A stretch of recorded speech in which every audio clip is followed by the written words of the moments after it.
ಓಂ ಶ್ರೀ ಗುರುಭ್ಯೋ ನಮಃ. ರಾಮಾಯಣ ಕಥನಕ್ಕೆ ಸ್ವಾಗತ.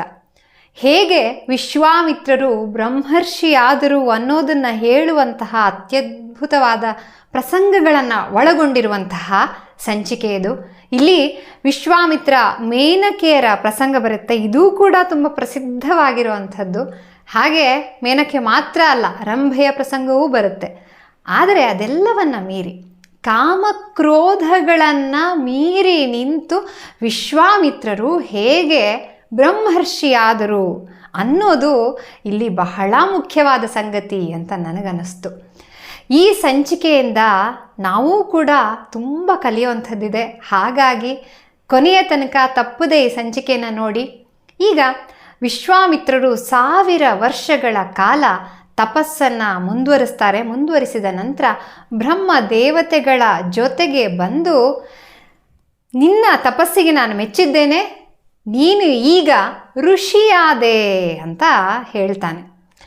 ಆದರೆ ವಿಶ್ವಾಮಿತ್ರರಿಗೆ ಬೇಕಾಗಿದ್ದದ್ದು ಬ್ರಹ್ಮರ್ಷಿ ಆಗೋದು.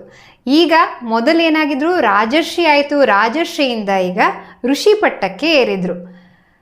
ಸರಿ, ಇವರು ಛಲ ಬಿಡದ ತ್ರಿವಿಕ್ರಮ ಅಂತ ಹೇಳ್ತೀವಲ್ಲ, ಹಾಗೆ ಛಲವನ್ನು ಬಿಡದ ವಿಶ್ವಾಮಿತ್ರ ಇವರು ಮುಂದುವರಿಸ್ತಾರೆ ತಪಸ್ಸನ್ನು. ಇನ್ನೂ 1000 ವರ್ಷಗಳ ಕಾಲ ಘನಘೋರ ತಪಸ್ಸನ್ನು ಮಾಡಬೇಕು ಎನ್ನುವ ಪಣ ತೊಟ್ಟು ತಪಸ್ಸನ್ನು ಮುಂದುವರಿಸ್ತಾರೆ. ಹಾಗೆ ತಪಸ್ಸಿನಲ್ಲಿ ಇದ್ದ ಹೊತ್ತಲ್ಲಿ ಅಲ್ಲೇ ಹತ್ತಿರದಲ್ಲಿರುವಂತಹ ನದಿಯಲ್ಲಿ ಮೇನಕೆ ಸ್ನಾನ ಮಾಡ್ತಾ ಒಂದು ದಿವಸ ಇರ್ತಾಳೆ. ದೇವಲೋಕದ ಅತ್ಯಂತ ಪರಮ ಸುಂದರಿಯಾಗಿರುವಂತಹ ಅಪ್ಸರೆ ಮೇನಕೆ. ಇವರು ಕಣ್ಣು ತೆರೆದು ನೋಡ್ತಾರೆ. ಅತ್ಯಂತ ತ್ರಿಲೋಕ ಸುಂದರಿಯಾಗಿರುವಂತಹ ಮೇನಕೆ ಕಾಣಿಸಿ ಇವರು ಮೋಹವಶರಾಗಿ ಬಿಡ್ತಾರೆ ವಿಶ್ವಾಮಿತ್ರರು. ಮೇನಕೆಯನ್ನು ನೋಡಿ ಹೇಳ್ತಾರೆ, ಸುಂದರಿ, ನನ್ನನ್ನು ಅನುಗ್ರಹಿಸು. ಮನ್ಮಥನ ಬಾಣಗಳ ಮೋಡಿಗೆ ಆಘಾತಕ್ಕೆ ನಾನು ಒಳಗಾಗಿದ್ದೇನೆ, ನನ್ನನ್ನು ನೀನು ಅನುಗ್ರಹಿಸಿ ಬಿಡು, ನೀನು ನನ್ನ ಆಶ್ರಮದಲ್ಲಿ ಇರು ಅಂತ ಕೇಳ್ಕೊತಾರೆ. ಮೇನಕ್ಕೆ ಬಂದಿರೋದೆ ಅದಕ್ಕೆ ಒಪ್ಪಿ ಆಶ್ರಮದಲ್ಲಿ ಇರ್ತಾಳೆ. ಹೀಗೆ 10 ವರ್ಷಗಳೇ ಕಳೆದು ಹೋಗುತ್ತೆ. 10 ವರ್ಷ ಅನ್ನೋದು 10 ಕ್ಷಣಗಳಂತೆ ಕಳೆದು ಹೋಯಿತು ಅಂತ ವಾಲ್ಮೀಕಿಯವರು ರಾಮಾಯಣದಲ್ಲಿ ಅದನ್ನು ವಿವರಿಸ್ತಾರೆ. 10 ವರ್ಷ ಅನ್ನೋದು ಗೊತ್ತಿಲ್ಲದೆ, ಯಾವ ತಪಸ್ಸಿಲ್ಲದೆ ಏನಿಲ್ಲದೆ ಆಕೆಯ ಮೋಹದಲ್ಲಿ ವಿಶ್ವಾಮಿತ್ರರು ಕಳೆದು ಬಿಡ್ತಾರೆ. ಆದರೆ 10 ವರ್ಷ ಆದ ನಂತರ ಅವರು ಎಚ್ಚೆತ್ತುಕೊಳ್ತಾರೆ. ಅರೆ, ನಾನೇನು ಮಾಡ್ತಾ ಇದ್ದೇನೆ? ತಪಸ್ಸು ಮಾಡ್ತಾ ಇದ್ದೇನೆ. ಯಾವ ಉದ್ದೇಶಕ್ಕೋಸ್ಕರ? ಬ್ರಹ್ಮರ್ಷಿ ಆಗಬೇಕು ಅನ್ನೋ ಉದ್ದೇಶಕ್ಕೋಸ್ಕರ. ಏನಿದು? ಎಂತಹ ನಾಚಿಕೆಗೇಡಿನ ಕೆಲಸವನ್ನು ಮಾಡ್ಕೊಂಡ್ಬಿಟ್ಟೆ ನಾನು. ನನ್ನ ತಪಸ್ಸಿನ ಫಲ ಎಲ್ಲವೂ ಕೂಡ ನಷ್ಟವಾಗಿ ಹೋಯಿತು ಈ ಕಾಮಕ್ಕೆ ನಾನು ವಶನಾದ ಕಾರಣದಿಂದಾಗಿ ಅಂತ ಬೇಜಾರಾಗುತ್ತೆ ಅವರಿಗೆ, ದುಃಖ ಆಗುತ್ತೆ. ಶೋಕಮಗ್ನರಾಗಿ ಕುಳಿತು ವಿಶ್ವಾಮಿತ್ರರು, ಇದೆಲ್ಲದಕ್ಕೆ ಕಾರಣ ದೇವತೆಗಳು ನಡೆಸಿದ ಈ ಮೋಸದಿಂದಾಗಿ ತನಗೆ ಹೀಗಾಯಿತು ಅಂತ ಒಂದು ಕಡೆ ಕೋಪವೂ ಬರುತ್ತೆ. ಮೇನಕೆಗೆ ಇತ್ತ ಕಡೆ ಭಯ, ಎಲ್ಲಾದರೂ ಶಾಪ ಕೊಟ್ಟುಬಿಟ್ರೆ ಅಂತ. ಆದರೆ ಅವರು ಶಾಪವನ್ನು ಕೊಡೋದಿಲ್ಲ. ಆಕೆಯನ್ನು ಬಹಳ ಪ್ರೀತಿಯಿಂದ ಕಳಿಸಿ ಮತ್ತೆ ಕೌಶಿಕಿ ನದಿಯ ತಟದಲ್ಲಿ ಕುಳಿತು ಘೋರವಾದ 1000 ವರ್ಷಗಳ ತಪಸ್ಸನ್ನು ಮಾಡ್ತಾರೆ. ಆ ತಪಸ್ಸಿಗೆ ಭಯಭೀತರಾಗ್ತಾರೆ. ಒಂದು ಕಡೆಯಿಂದ ದೇವತೆಗಳು ಬ್ರಹ್ಮನ ಬಳಿ ಹೋಗಿ ಹೇಳ್ತಾರೆ, ಘನಘೋರವಾದ ತಪಸ್ಸನ್ನು ಮಾಡ್ತಾ ಇದ್ದಾನೆ ವಿಶ್ವಾಮಿತ್ರ, ಈಗ ಮಹರ್ಷಿ ಪಟ್ಟವನ್ನು ಕೊಡೋದಕ್ಕೆ ಅಡ್ಡಿಲ್ಲ ಅಂತ. ಬ್ರಹ್ಮ ದೇವತೆಗಳ ಸಮೇತನಾಗಿ ಬಂದು, ಮಹರ್ಷೇ, ನೀನೀಗ ಮಹರ್ಷಿಯ ಪಟ್ಟಕ್ಕೆ ಏರಿದೆ ಅಂತ ಹೇಳ್ತಾರೆ. ಈಗ ಮೊದಲು ರಾಜರ್ಷಿಯಾಗಿದ್ದವನು ಋಷಿಯಾದ. ರಾಜ ಎನ್ನುವ ಶಬ್ದ ಹೋದ ನಂತರ ಕ್ಷತ್ರಿಯ ಗುಣವಾಚಕವಾಗಿರುವಂತಹ ರಾಜ ಹೋದ ನಂತರ ಸಂಪೂರ್ಣ ಕ್ಷತ್ರಿಯತ್ವ ಹೋಯಿತು ಅನ್ನೋದಾಯಿತು. ಈಗ ಋಷಿಯಿಂದ ಮಹರ್ಷಿ ಆದ ನಂತರ ಹಾಗಿದ್ರೆ ನಾನು ಎಲ್ಲ ಇಂದ್ರಿಯಗಳನ್ನು ನಿಗ್ರಹಿಸುವ ಅಷ್ಟೂ ಸಾಮರ್ಥ್ಯ ನನ್ನೊಳಗಡೆ ಬಂದಿದೆ ಅಂತ ಆಯ್ತಲ್ವಾ ಅಂತ ವಿಶ್ವಾಮಿತ್ರ ಕೇಳಿದಾಗ, ನೀನು ಇನ್ನೂ ಕೂಡ ತಪಸ್ಸನ್ನು ಮಾಡು, ಬ್ರಹ್ಮರ್ಷಿ ಆಗೋದಕ್ಕೆ ಇನ್ನಷ್ಟು ಇಂದ್ರಿಯವನ್ನು ನಿಗ್ರಹ ಮಾಡುವಂತಹ ಅನಿವಾರ್ಯತೆ ಇದೆ, ನೀನು ಇನ್ನಷ್ಟು ಘೋರವಾದ ತಪಸ್ಸನ್ನು ಮಾಡು, ಆಗ ಬ್ರಹ್ಮರ್ಷಿ ಸ್ಥಾನಕ್ಕೆ ಏರೋದಕ್ಕೆ ಸಾಧ್ಯ ಅಂತ ಹೇಳಿ ಬ್ರಹ್ಮ ಮತ್ತು ದೇವತೆಗಳೆಲ್ಲ ಹೊರಟು ಹೋಗ್ತಾರೆ. ಮತ್ತೆ ವಿಶ್ವಾಮಿತ್ರರು ತಪಸ್ಸನ್ನು ಮುಂದುವರಿಸ್ತಾರೆ. ಕೌಶಿಕಿ ನದಿ ತೀರದಲ್ಲಿ ವಾಯುವನ್ನೇ ಆಹಾರವನ್ನಾಗಿ ಮಾಡಿಕೊಂಡು ಕೈಗಳನ್ನು ಮೇಲೆತ್ತಿ ವಿಶ್ವಾಮಿತ್ರರು ತಪಸ್ಸನ್ನು ಮಾಡ್ತಾರೆ. ಹೇಗೆ ಮಾಡ್ತಾರೆ ಅಂತಂದರೆ, ಬೇಸಿಗೆ ಕಾಲದಲ್ಲಿ ಪಂಚಾಗ್ನಿಗಳ ಮಧ್ಯ, ಅಂದರೆ ಸೂರ್ಯ ನೆತ್ತಿಯ ಮೇಲೆ ಹಾಗೆ ಸುತ್ತ 4 ಕಡೆ ಅಗ್ನಿಯನ್ನು ಹಚ್ಚಿ ತಪಸ್ಸು. ಮಳೆಗಾಲದಲ್ಲಿ ಮಳೆಯ ಮಧ್ಯವೇ ನಿಂತು ಆಕಾಶವನ್ನೇ ಅವಲಂಬಿತವಾಗಿ ನಿಂತುಕೊಂಡು ತಪಸ್ಸು. ಚಳಿಗಾಲದಲ್ಲಿ ನೀರಿನೊಳಗಡೆ ಇಳಿದು ತಪಸ್ಸು. ಹೀಗೆ ಘನಘೋರವಾದ ತಪಸ್ಸನ್ನು 1000 ವರ್ಷಗಳ ಕಾಲ ಮಾಡ್ತಾ ಹೋಗ್ತಾರೆ. ಇತ್ತ ಕಡೆ ಇಂದ್ರನಿಗೆ ಏನಾದರೂ ಮಾಡಿ ತಪಸ್ಸನ್ನು ಭಂಗಪಡಿಸಬೇಕು ಅನ್ನುವ ಯೋಚನೆಯಿಂದ ರಂಭೆಯನ್ನು ಕರೀತಾನೆ. ರಂಭೆ ಅಪ್ಸರೆ, ಅಪ್ರತಿಮ ಸುಂದರಿಯಾಗಿರುವಂತಹ ರಂಭೆಯನ್ನು ಕರೆದು, ನೀನು ಹೋಗಿ ವಿಶ್ವಾಮಿತ್ರನ ತಪಸ್ಸನ್ನು ಭಂಗಗೊಳಿಸಬೇಕು ಅಂತ ಕೇಳಿದಾಗ ರಂಭೆ ಹೇಳ್ತಾಳೆ, ಅವರು ಅತ್ಯಂತ ದೊಡ್ಡ ಮಟ್ಟದಲ್ಲಿ ತಪಸ್ಸನ್ನು ಮಾಡ್ತಾ ಇದ್ದಾರೆ, ಎಲ್ಲಾದರೂ ಕೋಪಾವಿಷ್ಟರಾಗಿ ಶಾಪ ಕೊಟ್ಟರು ಅಂತಂದರೆ ನಾನು ಭಸ್ಮವಾಗುವುದು ಖಂಡಿತ. ಹಾಗಾಗಿ ದೇವೇಂದ್ರ, ನೀನು ಕೇಳ್ಕೊತಾ ಇದೆಯಾ, ಆದರೆ ಈ ಕೆಲಸವನ್ನು ಮಾಡೋದಕ್ಕೆ ನನ್ನಿಂದ ಸಾಧ್ಯವೇ ಆಗೋದಿಲ್ಲ ಅನ್ನೋದನ್ನು ರಂಭೆ ಹೇಳಿದಾಗ, ಇಲ್ಲ, ನಾನು ನಿನಗೆ ಇದಕ್ಕೆ ಸರಿಯಾದ ವಾತಾವರಣವನ್ನು ಸೃಷ್ಟಿ ಮಾಡ್ತೇನೆ ಅಂತ. ಎಂತಹ ವಾತಾವರಣ? ಕೋಗಿಲೆಗಳು ಚೆನ್ನಾಗಿ ಮಧುರವಾದ ಗಾಯನವನ್ನು ಮಾಡ್ತಾ ಇರುತ್ತೆ, ಎಲ್ಲ ಚಿಗುರೊಡೆದಿರುತ್ತೆ ಸುತ್ತಮುತ್ತಲಿನ ಸಸ್ಯಗಳು. ಜೊತೆಗೆ ನಾನು ಮನ್ಮಥನ ಜೊತೆಗೆ ನಾನೂ ಜೊತೆಗೆ ಇರುತ್ತೇನೆ.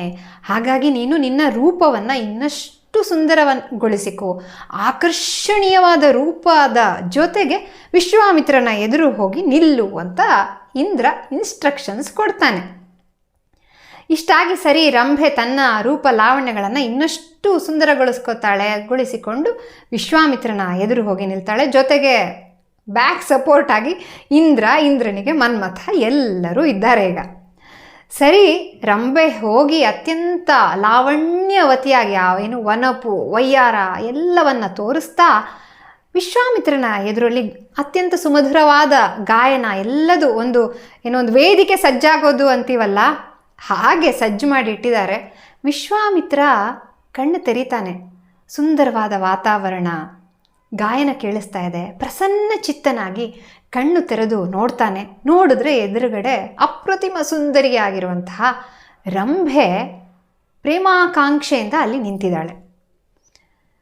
ಆದರೆ ಈ ಬಾರಿ ವಿಶ್ವಾಮಿತ್ರರು ಅತ್ಯಂತ ಎಚ್ಚರದಿಂದಿದ್ದಾರೆ. ಧ್ಯಾನಾಸಕ್ತರಾಗಿ ಒಳಗಣ್ಣಿನಿಂದ ನೋಡ್ತಾರೆ. ಇದು ಇಂದ್ರನ ಹುನ್ನಾರ ಅನ್ನುವಂಥದ್ದು ಗೊತ್ತಾಗಿ ಬಿಡುತ್ತೆ. ಕೋಪ ಬಂದ್ಬಿಡುತ್ತೆ ಅವರಿಗೆ. ಅತ್ಯಂತ ಕೋಪಿಷ್ಠರಾಗಿ, ರಂಭೆ, ಕಾಮ ಕ್ರೋಧಾದಿ 6 ಶತ್ರುಗಳನ್ನು ನಿಗ್ರಹಿಸಬೇಕು ಅಂತ ನಾನು ತಪಸ್ಸಿನ ಆಚರಣೆಯನ್ನು ಮಾಡ್ತಾ ಇದ್ದಾಗ ನೀನು ಇಂತಹ ಕೆಟ್ಟ ಪ್ರವೃತ್ತಿಯನ್ನು ತೋರಿಸಿದೀಯಾ. ಹಾಗಾಗಿ ನಿನ್ನ ಈ ಕೃತ್ಯಕ್ಕೋಸ್ಕರ ನಿನಗೆ ನಾನು ಶಾಪ ಕೊಡ್ತಾ ಇದ್ದೇನೆ. ಏನಂತಹ ಶಾಪ ಅಂತಂದರೆ, 1000 ವರ್ಷಗಳ ಕಾಲ ಶಿಲೆಯ ಪ್ರತಿಮೆಯಾಗಿ ಬಿಡು, ಶಿಲಾಮೂರ್ತಿಯಾಗಿ ಬಿಡು ಅಂತ ಶಾಪ ಕೊಟ್ಟು ಬಿಡ್ತಾರೆ. ಜೊತೆಗೆ ಶಾಪಕ್ಕೆ ಪರಿಹಾರವನ್ನೂ ಹೇಳ್ತಾರೆ. ನಿನಗೆ 1000 ವರ್ಷ ಆದ ನಂತರ ತೇಜೋಮಯನಾಗಿರುವಂತಹ ಒಬ್ಬ ಬ್ರಾಹ್ಮಣನಿಂದ ಶಾಪ ವಿಮೋಚನೆಯಾಗಿ ನೀನು ಶಿಲೆಯಿಂದ ಹೊರಬಂದು ಮತ್ತೆ ಇದೇ ರೂಪವನ್ನು ಪಡಿತೀಯಾ ಅಂತ ಹೇಳ್ತಾರೆ. ಸರಿ, ಈಗ ರಂಭೆಗೆ ಶಾಪವೇನೋ ಕೊಟ್ಟರು, ಆದರೆ ಪ್ರತಿ ಬಾರಿ ಶಾಪ ಕೊಟ್ಟಾಗಲೂ ಕೂಡ ತಪಸ್ಸಿನ ಫಲ ಅನ್ನೋದು ವ್ಯಯ ಆಗಿ ಹೋಗುತ್ತೆ. ಈಗ ಅವರು ತಮ್ಮ ಕಾಮವನ್ನು ನಿಗ್ರಹಿಸಿದ್ರು. ಮೇನಕ್ಕೆ ಬಂದಾಗ ಅವರಿಗೆ ಕಾಮದ ನಿಗ್ರಹ ಇನ್ನೂ ಆಗಿರಲಿಲ್ಲ. ಆದರೆ ರಂಭೆ ಬಂದಾಗ ಕಾಮ ನಿಗ್ರಹ ಆಗಿತ್ತು, ಆದರೆ ಕ್ರೋಧವನ್ನು ನಿಗ್ರಹಿಸೋದಕ್ಕೆ ಅವರಿಗೆ ಆಗಲಿಲ್ಲ. ಹಾಗಾಗಿ ಈಗ ಬಹಳ ಬೇಸರ ಆಗುತ್ತೆ. ಇಷ್ಟು ವರ್ಷಗಳ ಕಾಲ ತಪಸ್ಸನ್ನು ಮಾಡಿದ್ರೂ ಕೂಡ ನನ್ನ ಕೋಪವನ್ನು ನಿಗ್ರಹಿಸೋದಕ್ಕೆ ನನಗಾಗಿಲ್ವಲ್ಲ ಅಂತ ಹೇಳಿ ಇನ್ನೊಂದು ಪ್ರತಿಜ್ಞೆ ಮಾಡ್ತಾರೆ. ನಾನು ಕೋಪವನ್ನೇ ಮಾಡಿಕೊಳ್ಳೋದಿಲ್ಲ, ಸಂಪೂರ್ಣ ಪ್ರಾಣವನ್ನು, ಶ್ವಾಸವನ್ನು ನಿಗ್ರಹಿಸಿಕೊಂಡು ನಾನು ತಪಸ್ಸನ್ನು ಆಚರಣೆ ಮಾಡ್ತೇನೆ. ಒಂದೇ ಒಂದು ಕೆಟ್ಟ ಶಬ್ದವೂ ನನ್ನ ಬಾಯಿಂದ ಬರೋದಿಲ್ಲ, ಮತ್ತೆ ಘನಘೋರ ತಪಸ್ಸು ಮಾಡ್ತೇನೆ ಅಂತ ನಿರ್ಧಾರ ಮಾಡ್ತಾರೆ. ಒಂದು ವೇಳೆ ಅನೇಕ ವರ್ಷಗಳು ಕಳೆದರೂ ಕೂಡ ನನಗೆ ಬ್ರಹ್ಮತ್ವ ಪ್ರಾಪ್ತಿ ಆಗದೆ ಹೋದರೆ ನಾನು ಉಚ್ಛ್ವಾಸ ನಿಶ್ವಾಸ ಇದೆರಡನ್ನೂ ಕೂಡ ನಿಗ್ರಹಿಸಿಕೊಂಡು ನಿರಾಹಾರನಾಗಿ ತಪಸ್ಸನ್ನು ಆಚರಿಸ್ತೇನೆ ಅಂತ ಅನ್ಕೋತಾರೆ. ಅವರು 1000 ವರ್ಷಗಳ ಕಾಲ ಮೌನ ವ್ರತಾಚರಣೆಯನ್ನು ಮಾಡ್ತಾರೆ. ಅದಾದ ನಂತರ ಪಾರಣೆಯನ್ನು ಆರಂಭಿಸ್ತಾರೆ. ತಮಗೆ ಭೋಜನಕ್ಕೋಸ್ಕರ ಆಹಾರವನ್ನು ತಯಾರು ಮಾಡಿ ಇಟ್ಟುಕೊಂಡಾಗ ಇಂದ್ರ ಬ್ರಾಹ್ಮಣ ವೇಷಧಾರಿಯಾಗಿ ಬಂದು ಆ ಭೋಜನವನ್ನು ಕೇಳ್ತಾನೆ. ಅವರು ಯಾವುದೇ ಕೋಪವನ್ನು ಮಾಡಿಕೊಳ್ಳದೆ ಆ ಭೋಜನವನ್ನು ಬ್ರಾಹ್ಮಣ ರೂಪದಲ್ಲಿರುವ ಇಂದ್ರನಿಗೆ ಕೊಡ್ತಾರೆ. ಹೀಗೆ ಬಹಳ ಪರೀಕ್ಷೆಗಳು ಅಂತಲೂ ಹೇಳ್ಬೋದು. ಇದೆಲ್ಲದನ್ನು ಕೂಡ ಕೇವಲ ವಿಘ್ನವನ್ನು ತರ್ತಾನೆ ಇಂದ್ರ ಅನ್ನೋದಕ್ಕಿಂತ ಇದು ಒಂದು ರೀತಿಯಲ್ಲಿ ಹೇಗಿದೆ ಅವರ ನಿಗ್ರಹ ಶಕ್ತಿ ಅನ್ನುವಂತಹ ಒಂದು ಪರೀಕ್ಷೆ ಥರ ನನಗೆ ಕಾಣಿಸುತ್ತೆ ಈ ಭಾಗಗಳೆಲ್ಲದೂ ಕೂಡ.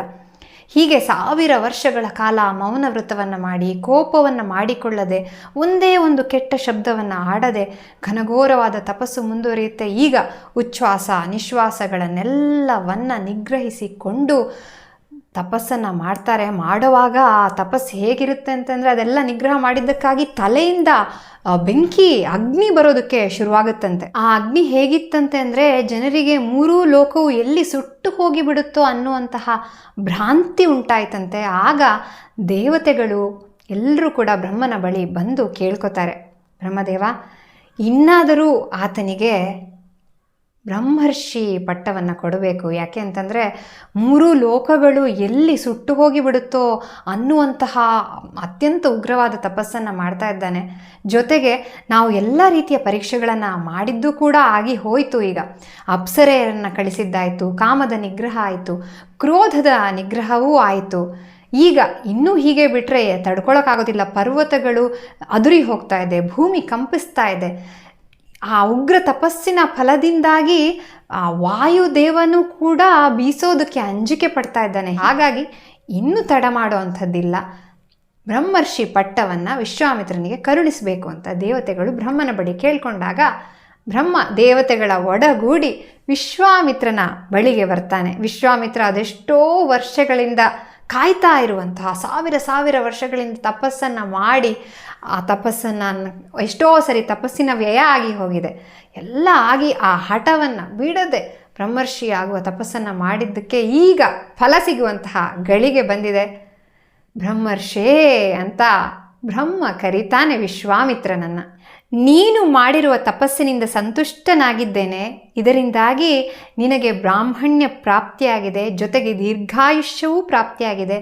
ನೀನು ಬ್ರಹ್ಮರ್ಷಿ ಆಗಿದ್ದೀಯಾ ಅಂದಾಗ ವಿಶ್ವಾಮಿತ್ರರು ಎಲ್ಲ ದೇವತೆಗಳಿಗೆ ಬ್ರಹ್ಮನಿಗೆ ಸಾಷ್ಟಾಂಗ ನಮನ ಮಾಡಿ ಕೃತಾರ್ಥನಾದೆ ನಾನು.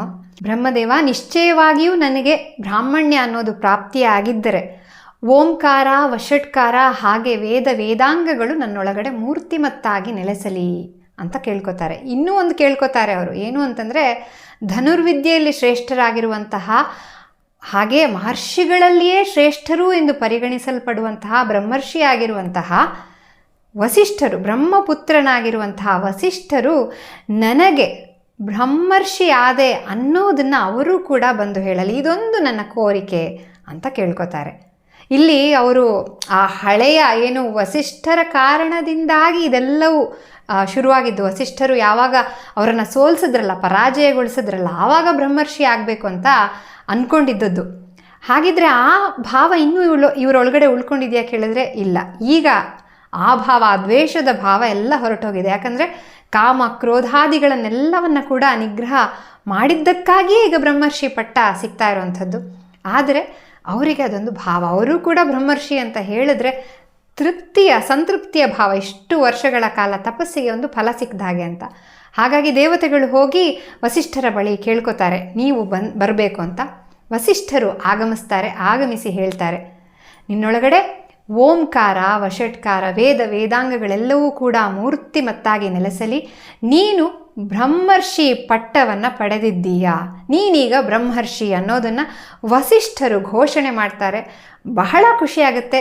ಈ ರೀತಿ ವಿಶ್ವಾಮಿತ್ರರು ಒಬ್ಬ ಕ್ಷತ್ರಿಯನಾಗಿದ್ದಂತಹ, ಎಲ್ಲ ಕಾಮ ಕ್ರೋಧ ಏನು ಅರಿಷಡ್ ವರ್ಗಗಳಿಂದ ತುಂಬಿದ್ದಂತಹ ಒಬ್ಬ ರಾಜ, ಕೋಪಿಷ್ಠನಾಗಿದ್ದಂಥವನು ಈಗ ತನ್ನ ಸಾಧನೆಯಿಂದ, ತನ್ನ ತಪಸ್ಸಿನ ಸಾಧನೆಯಿಂದ ಬ್ರಹ್ಮರ್ಷಿ ಪಟ್ಟಕ್ಕೆ ಏರ್ತಾನೆ. ಒಬ್ಬ ವ್ಯಕ್ತಿ ಮನಸ್ಸು ಮಾಡಿದ್ರೆ ಏನಾದರೂ ಸಾಧಿಸಬಹುದು ಅಂತ ನಾವು ಏನು ಹೊರಗಡೆ ಹೇಳೋದನ್ನು ಕೇಳ್ತೀವಲ್ಲ, ಅದೆಲ್ಲದೂ ಈ ಕಥೆಯಲ್ಲಿ ಕಾಣಸಿಗುತ್ತೆ. ಅಂತಹ ವಿಶ್ವಾಮಿತ್ರರ ಕಥೆಯನ್ನು ಈಗ ಹೇಳ್ತಾ ಇರೋದು ಯಾರು? ರಾಮನಿಗೆ, ಹಾಗೆ ಅಲ್ಲಿರುವ ಜನಕ ಮಹಾರಾಜ, ಲಕ್ಷ್ಮಣ ಮುಂತಾದವರೆಲ್ಲರಿಗೂ ಕೂಡ ಶತಾನಂದರು, ಅಹಲ್ಯೆ ಮತ್ತು ಗೌತಮರ ಮಗನಾಗಿರುವ ಶತಾನಂದರು ಈ ಎಲ್ಲ ಕಥೆಯನ್ನು ಅವರಿಗೆ ಹೇಳ್ತಾರೆ. ಇವತ್ತಿನ ಸಂಚಿಕೆಯನ್ನು ಇಲ್ಲಿಗೆ ಮುಕ್ತಾಯಗೊಳಿಸ್ತಾ ಇದ್ದೇನೆ. ಮುಂದಿನ ರಾಮಾಯಣ ಕಥನದ ಜೊತೆಗೆ ಮತ್ತೆ ಸಿಗೋಣ. ಕಥೆ ಕೇಳಿದ ನಂತರ ಖಂಡಿತ ನಿಮ್ಮ ಸ್ನೇಹಿತರ ಜೊತೆಗೆ ಹಂಚಿಕೊಳ್ಳಿ, ಹಾಗೆ ಸಬ್ಸ್ಕ್ರೈಬ್ ಕೂಡ ಮಾಡಿ ಅಂತ ಹೇಳ್ತಾ ಜೈ ಶ್ರೀರಾಮ್.